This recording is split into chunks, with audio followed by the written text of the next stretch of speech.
Hi everyone, this is Dan Clanton, and this is our mini-lecture over the Church of Jesus Christ of Latter-day Saints, in which we will focus on the development of the LDS Church in the 19th century. The founder of the LDS Church, Joseph Smith Jr.'s early life and intellectual development took place in the antebellum period in American history, that is the early 19th century prior to the Civil War, when there was still a tension present between Enlightenment principles and the authority of the Church. Smith grew up in what we call the burned-over district in New York, in which there were many different Christian denominations, all vying for adherence. It was an exciting intellectual and spiritual milieu. Early on, Smith acquired a reputation as a spiritual seeker. We know that his mother was a Presbyterian, but it seems as if Smith was greatly distressed over the denominational confusion that he felt growing up in such a Christian pluralistic context. Inspired by the book of James, chapter 1, verse 5, Smith prayed to God for help, and in 1820 received his first vision. As Julia Corbett writes, God told him, quote, that none of the available religious groups was the true church, and that all had fallen away from the truth. Smith was to join none of them. Then, in 1823, the angelic messenger Moroni appeared to him and told him that he would be God's chosen servant to restore the church to the fullness of the gospel. End quote. In 1827, Moroni appeared again to Smith and, as Corbett notes, quote, revealed to him the location of golden plates upon which was written what would eventually become the Book of Mormon. Since they were written in an unknown script, Smith was also provided with something to assist in the translation. The Book of Mormon was subsequently published in 1830. According to Mormon history, the golden plates were taken up into heaven after Smith had completed the translation. End quote. After establishing an official Latter-day Saints church on April 6, 1830, Smith moved his organization from New York to Kirtland, Ohio in 1831. In 1833, the fledgling movement began to build its first temple in Kirtland, which it completed in 1836. It was also in 1833 that Smith put forth the accepted Mormon restrictions on dietary matters, including no caffeine or alcohol or tobacco, and a near total embrace of vegetarianism. After Smith announced that God had told him that Independence, Missouri was to be a special place, called the Land of Zion or the New Jerusalem, the church moved there and established a new temple. As Stephen Shields notes in his work, quote, conflict with non-Latter-day Saint neighbors saw the church and its followers expelled from a succession of communities, both in Ohio and Missouri. They ended up in Quincy, Illinois, as forlorn refugees escaping the wrath of the Missouri State Militia in the winter of 1838 to 1839. In fact, the governor of Missouri had ordered the expulsion of all Mormons in 1838, and around 8,000 Mormons were forced to leave. Smith and other leaders were imprisoned, but managed to escape and join other Mormons in Quincy, Illinois in April 1839. Not long after this forced migration, the fledgling church decided to find a piece of land they could call their own. So they bought some uninhabited land in Commerce, Illinois, about 60 miles north of Quincy, and proceeded to drain it and build an entire city complete with a new temple. They named the city Nauvoo and began really to come into their own, both religiously and politically. Paul Conkin writes that, quote, in December 1840, the state granted a charter to the now incorporated city, giving it virtual autonomy in all matters of local government, including full control over a local militia, end quote. Of course, those non-LDS persons living in and around Nauvoo began to become suspicious of the growing LDS population, so minor persecutions ensued. Even so, it was during the Nauvoo period that Smith developed his mature cosmology and eschatology, which included baptism of the dead, endowment, plural marriages, and celestial marriages, all of which we'll discuss in just a minute. In 1844, Smith's vision of a Mormon principality began to crumble. First, in January of that year, Smith lost crucial political support when he nominated himself for president. Hand in hand with his candidacy went the private wish for Mormon domination of the U.S., with Smith as the king/leader. However, in the spring of 1844, several LDS officials tried to depose Smith as leader of the movement. As Konkin writes, quote, "When the plotters set up an anti-Smith newspaper, the Nauvoo Expositor, and published in its first number vicious attacks on Smith's dictatorial pretensions and his new doctrines, especially that of plural marriage, Smith commanded the civil authorities in Nauvoo, he was mayor and controlled the city council after all, to break into the building, remove the presses, and destroy all remaining copies of the first number. This illegal action gave the anti-Mormons in the area the needed excuse to launch a broad legal and political attack on both Smith and Nauvoo." End quote. Now, Smith tried to flee, but was eventually arrested and imprisoned in Carthage, along with his brother Hiram and a few other leaders. On June 27, 1844, an angry mob broke into the jail and killed Hiram. Joseph was shot after pulling a pistol and killing 2 men in the mob. He fell out of a window and was killed by numerous gunshot wounds after hitting the ground. Smith's death was interpreted as a Christ-like martyrdom by many of his followers and lent further credence to what R. Lawrence Moore calls the rhetoric of deviance and feelings of persecution most Mormons felt. Even so, in his last years, many within the movement saw Smith as something of a liability to their fledgling community. So let's take a look at a few important early LDS doctrines. First, the Book of Mormon. Now, the Book of Mormon is seen by LDS members to be scripture alongside the Bible that's an actual history of real people. Published in 1830, the Book of Mormon is actually a very complex collection of texts.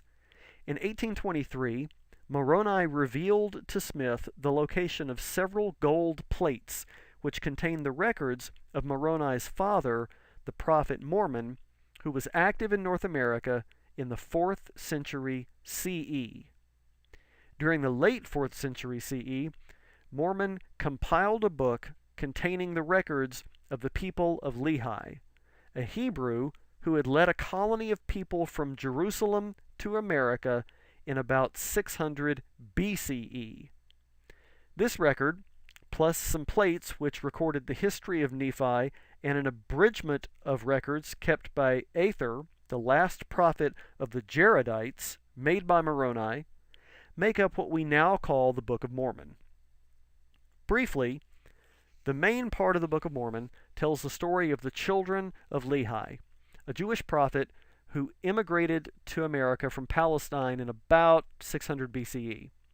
The story focuses on 2 of Lehi's sons, Nephi and Laman. The former represents the chosen people who abided by God's laws. The latter ignored God's laws and were cursed with dark skins. They're usually identified with indigenous North American Indians. In 384 CE, a final climactic battle began between the 2 peoples in which the Nephites were almost wiped out. The last of the Nephite prophets, Mormon, wrote an extended history of his people and addressed it to the Lamanites so as to bring them back to Christ. In around 420 CE, his son and the last Nephite, Moroni, supplemented Mormon's account by abridging the Book of Aether. After doing so, he deposited the plates in New York, where Joseph Smith Jr. eventually found them. Smith first revealed the doctrine of plural marriage in 1841, but only to a few select members of the church, and they seem to have entered into these relationships as a religious obligation, and reluctantly. Smith, though, was thought to have over 40 wives at one point, and as many scholars note, this doctrine of plural marriage underlay and affected the events that led to the murder of Smith and the subsequent expulsion of the Mormons from Illinois. The doctrine of celestial marriage was revealed by Smith in 1843, but wasn't announced widely until Brigham Young did so in 1852. Basically, Smith made a distinction between regular marriage and, quote, those who are sealed and anointed in marriage by the head of the church or his representative, who are married for eternity, participating in the first resurrection at the beginning of the millennial age, and who will later attain the highest levels of celestial glory. Now, Conkin is correct in noting that, quote, this doctrine places an obligation on Mormons to marry. It's a divinely appointed duty of humans in their earthly assignment to marry, form families, and to conceive children. Continuing with Conkin's work, and now moving on to talk about baptism of the dead and endowments, Conkin writes, quote, according to Smith, progenitors of faithful Mormons, or people who had not had a chance to hear the Latter-day Message, but who would most likely have accepted it had they heard it, could now receive the benefit of such acceptance vicariously via baptism for the dead, which Smith announced once the community had been established at Nauvoo. Smith also developed rituals called endowments that served as initiatory rites to endow members with greater ecclesiastical and spiritual status and rank. Those who are endowed are given special signs of their increased status, including a new heavenly name and a special undergarment. One of the best ways to understand the central beliefs of the LDS Church is to look at what Smith developed in 1842, what he called the 13 Articles of Faith. These outline Smith's views on theology, scripture, soteriology, the American promise of the freedom of worship, personal conduct, and the church's organization and relationship with its wider cultural context.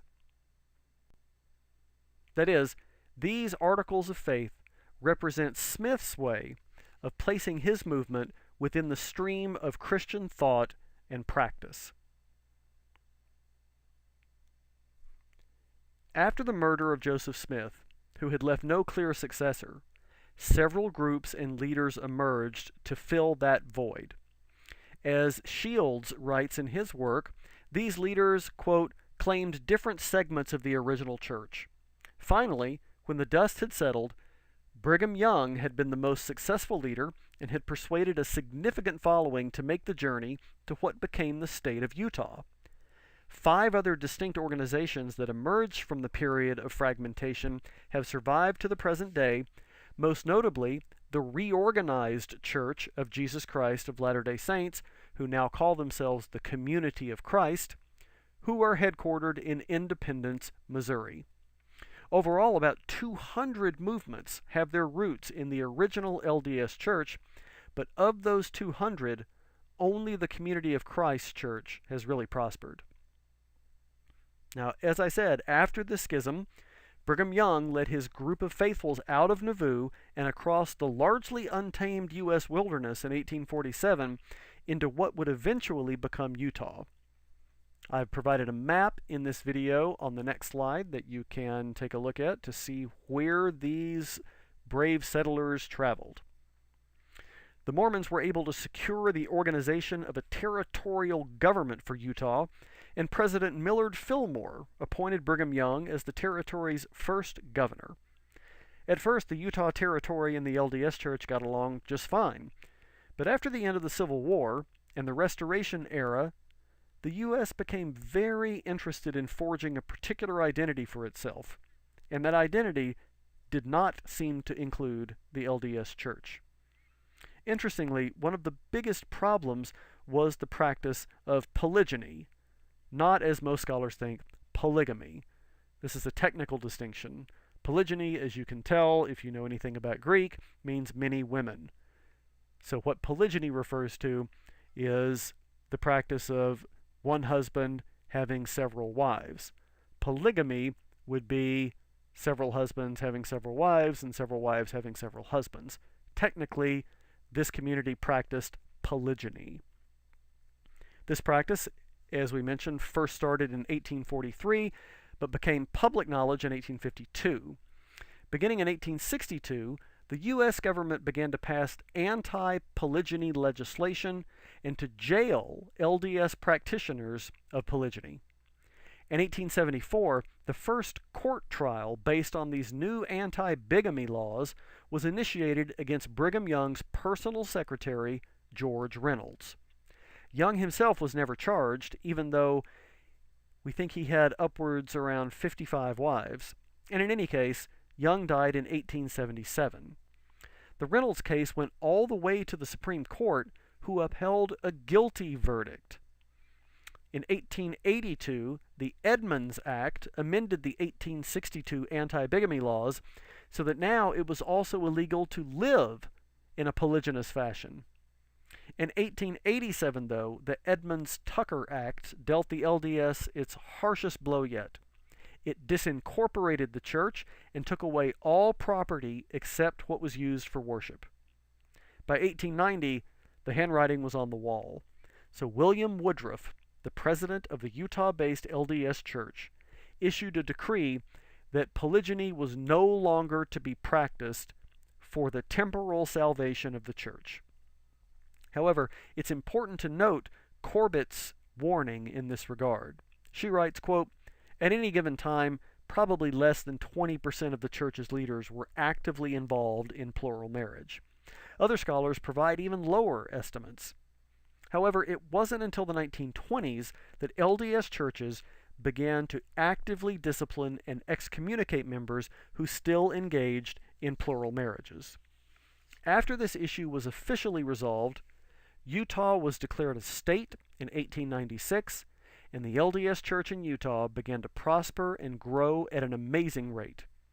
LDS members began to actively missionize and seek prominent public offices with impressive results. Here's the map I promised, showing the route from Nauvoo to Salt Lake City.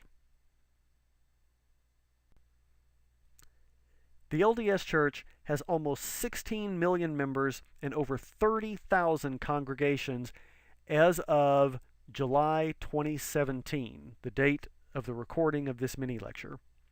Given that many members, it can be difficult to describe what all of them believe and do. Thanks to the Pew Research Center, though, we're able to offer a thumbnail sketch on the religiosity and practices of this group. According to the Pew Research Center, significantly high percentages of LDS members in the U.S. are white, third generation or more members. They're married. They believe in God and heaven and hell. They claim their religion is, quote, very important to them. They attend religious services and study scripture at least once a week. They pray daily. And very high percentages of LDS members identify as conservative Republicans who oppose both abortion and same-sex marriage. In summary, the Mormons still represent a visible presence not only in the religious landscape of the United States, but also the cultural and political as well. With this increased political and cultural capital, the LDS Church is expected to reach 20 million members by the mid-21st century. This has been our mini-lecture over the Church of Jesus Christ of Latter-day Saints. I hope you enjoyed it, and I look forward to hearing your feedback.